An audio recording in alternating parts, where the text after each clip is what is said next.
Өмір-ай, қыз өте әдемі, ибалы, әдепті және білімді мектеп оқушысы еді. Оны бәрі мақтайтын, озат оқитын, үй шаруасына да жақсы. Анасынан басқа ешкімі жоқ. Әкесі анасы екеуін тастап кеткен. Әкесінің түрінде көрмеген.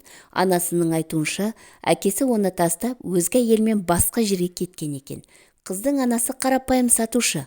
Балалар үйінен шыққан. Қалада пәтер жалдап екеуі ғана тұрады. Қыз 11 сынып оқиды. Жақында грантқа оқуға түспек арманы бар. Анасы оған сый деп ұялы телефон алып берді. Қыз ортасымен тең болып қатты қуанды. Ол енді интернетке кіріп, әртүрлі желілерге тіркеле бастады.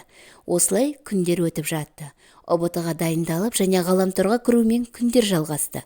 Қыз бір күні бір студент жігітпен ВКонтакте арқылы танысып, көп ұзамай кездесіп, сырласып жүрді. Жігіт қызбен жасты. Колледжде оқиды. Сүйкімді, сұлу, бойы ұзын, өте керемет жан. Күндер зулап, жігіт қызға сезімін айтып, ұсыныс жасады. Қыз да жақсы көріп, қабыл алды. Солай екеуі жүріп жүрді. Қыздың анасы бұл туралы біліп, қызына артық кетпей жүруін ескертті. Міне, қыз мектеп бітіріп, жігіті қасынан табылды. Ақыры ұбт болды. Қыз өзіне сеніп, жақсы ұпай алды. Бұған анасы мен сүйген жігіті қатты қуанды. Енді ол Алматыға оқуға тапсырды. Оған да түсті. Жаз, шілде айы. Жігіт оған үйленгісі келетінін айтты. Қыз келісімін бергенмен анасынан рұқсат сұрау керектігін айтты. Ал анасы жігіттің ата-анасы қарсы болмаса, ақ батасын беретіндігін айтты. Апта соңында жігіт қызды үйіне әкеліп, ата-анасымен таныстырды. Олар өте бай адамдар екен. Оларға болашақ келіндері ұнады. Жігіттің әкесі қызға сұрақтар қойып, танысып жатыр.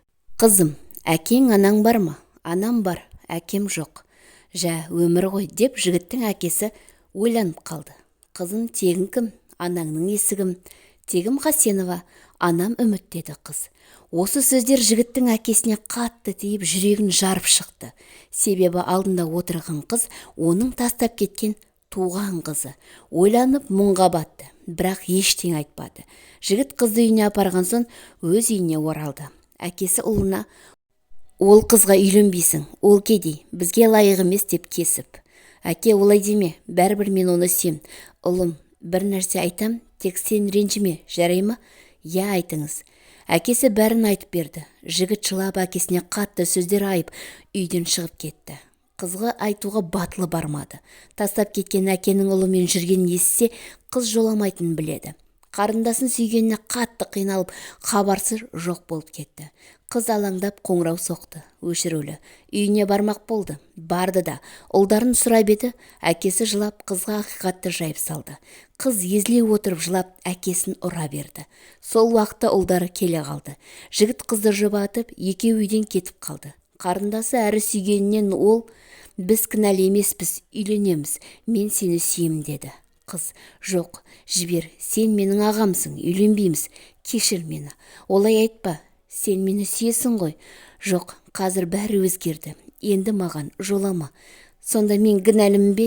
Жоқ, сен менің ағамсың, арамызда махаббат болмауы керек, мен сені сүйем ғой, деді жігіт қинала. Сау бол, анама ештеңе айтпаймын, тек менен аулақ жүр, ренжіме жаным, деп қыз жылап кетіп қалды. Жігіт сезімін қанша айтса да қыз тыңдағысы келмеді. Жігіт сол күні көлік астына түсіп қайтыс болды. Жігіттің анасы қызға хабарласып, өксіп жылап тұрып, ұлынан айырылғанын айтты. Қыз одан бетер қан жылап, анасымен қосыла жылады.